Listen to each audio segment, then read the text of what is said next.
शरीर पर शासन करने के लिए, मन पर शासन करने के लिए, दिव्य आनंद का अनुभव करने के लिए ब्रह्मचर्य नींव है। नींव ये लक्षण बताए जाते हैं जिसको पतन के मार्ग में जाना होता है, उसके ऐसे लक्षण होते हैं।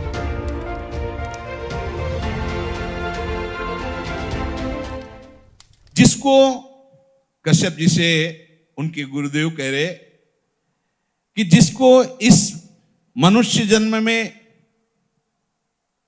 पूर्व पुण्य कर्म या संत महात्माओं की कृपाओं से मुक्त होना होता है, उसके ऐसे लक्षण प्रकट हो जाते हैं। वो शरीर के जितने भोग हैं उन भोगों में उसका विचार प्रकट होने लगता है। कब तक कितना खाते रहेंगे, ये कितना देखते रहेंगे, कितना भोगते रहेंगे, ये प्रारंभिक विचार प्रकट होने लगता है। मन कहता है ये संयोग कब तक रहेगा, कितना कितना विचार, अंदर विचार प्रकट होता है। उस विचार से उसके हृदय में इस शरीर और इन भोगों की जलन से मुक्त होने की इच्छा जागृत होती है।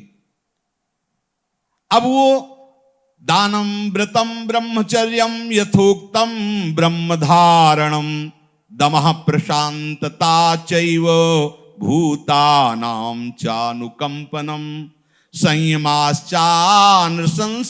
च परस्वादानवर्जनम व्यलीका नामकरणम भूतानां मनसा भुवि माता पित्रोश्च शुश्रूषा देवतातिथि पूजनम गुरु पूजा घृणा शौचम नित्यमंद्रिय संयमम।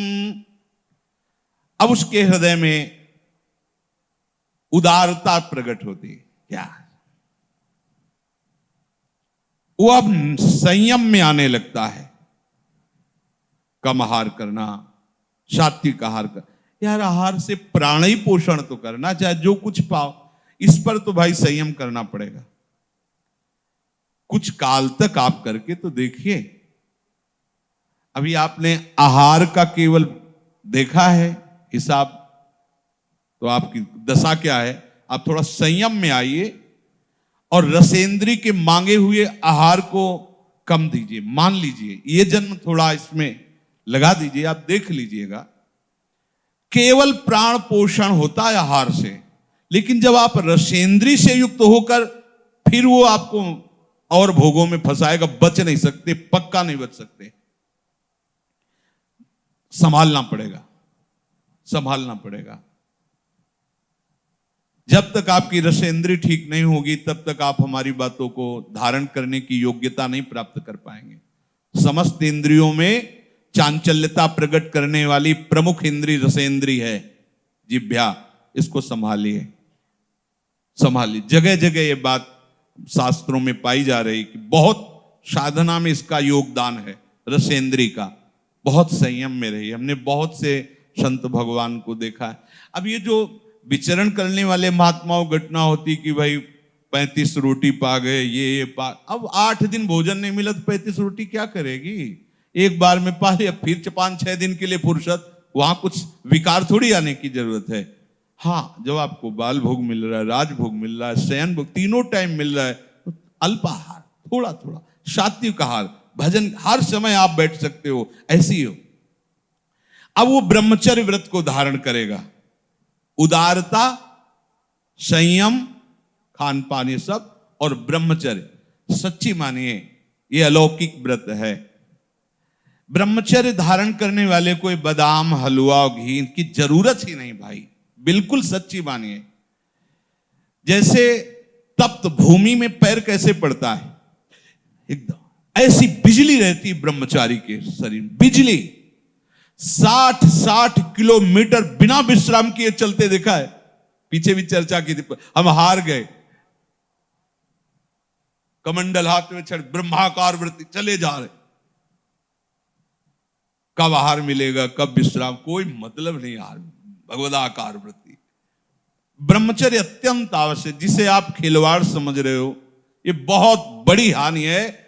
जिन लोगों को ऐसा लगता है कि ब्रह्मचर्य छीण करके हम घी दूध पी करके या मकर और कौन सी भस्म और स्वर्ण भस्म मकर ध्वज और क्या क्या, भाई ये सब उसकी पूर्ति नहीं कर सकते।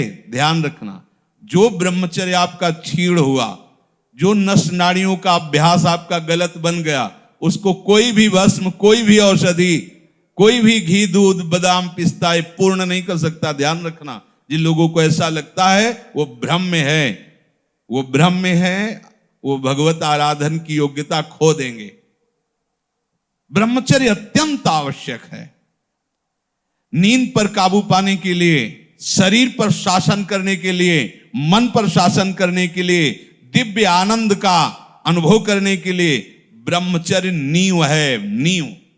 भले आप गृहस्थ में हैं तो शास्त्र आज्ञा करता है संतान उत्पत्ति आदि के लिए, बस बहुत जन्म हो गए खिलवाड़ करते हुए, थोड़ा तो संयम में इस जन्म में आ जाओ, चाहे गृहस्थ हो चाहे विरक्त हो। ऐसी प्रवृत्ति जो हम अनेक जन्मों से करते आए हैं, वही इस महामहिम मनुष्य शरीर को प्राप्त करके हम पुनः गलती दोहरा रहे हैं। अब हमको वो करना है जो आज तक किया नहीं। आज तक भोग करते रहे तो अब ब्रह्मचर्य से रहेंगे, आज तक विषय चिंतन करते रहे तो भगवत सेवा चिंतन करेंगे, आज तक संसार के रूप का चिंतन करते अब स्वामी के रूप का चिंतन करेंगे, आज तक संसार का नाम गुणगान करते रहे प्रपंच का, अब मैं प्रपंचातीत प्रभु के नाम का, उनके गुणों का गायन करूंगा। जब जिसको भगवत प्राप्ति होनी होती है मनुष्य शरीर में, तो ये संयोग प्राप्त होना शुरू हो जाता है। वो शास्त्रों का स्वाध्याय करने लगता है। इंद्रियों की चांचल्यता उसे अच्छी नहीं लगती, देखना सुनना बोलना, वो गंभीरता आने लगती है। कोई भी उससे बात करे मुस्कुराकर, ऐसा दयाचित, सब पर करुणा करने वाला उसका स्वभाव बनने लगेगा। चित्त विषय चिंतन के लिए लालायित नहीं होगा, लालची नहीं होगा, चित्त उदासीन हो, कुछ अच्छा ही नहीं लगता।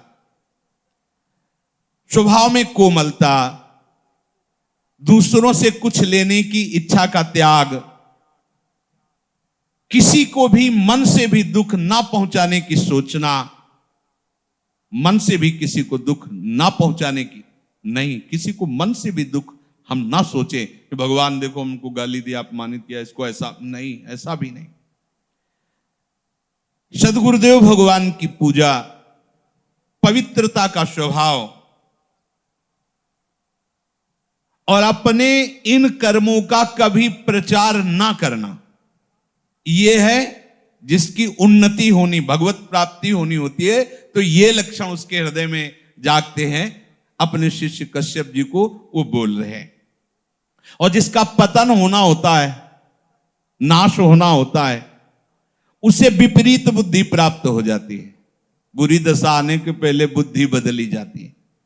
उसके हृदय में विपरीत दशा जागृत होती है। विनाश काल में बुद्धि व्यावर्तते चास्य विनाशे प्रत्युपस्थिते, उसकी ऐसी बुद्धि में उल्टी भावना आ जाती कि कब तक ये सब, अरे भोगो यार, भगवान को मिलना होगा मिल जाएंगे, ना मिलना ना, सामने भोग उपस्थित, भोगो। उसमें धैर्य नहीं रहता।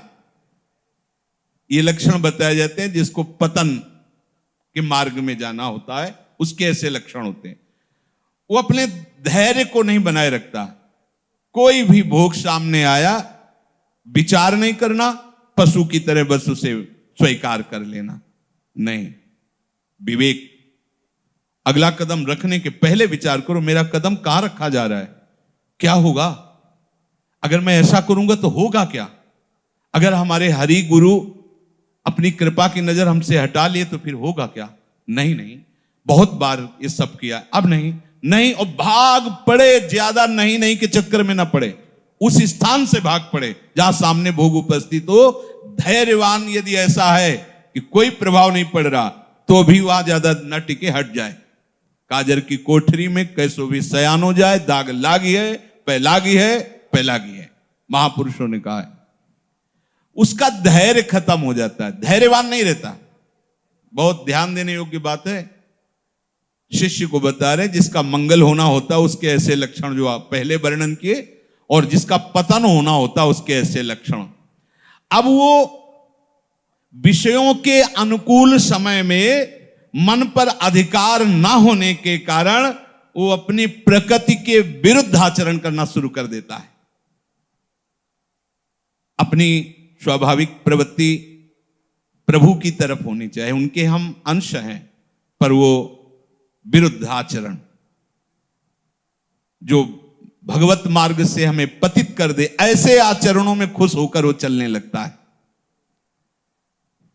अत्यंत हानि पहुंचाने वाली वो क्रियाएं करने लगता है।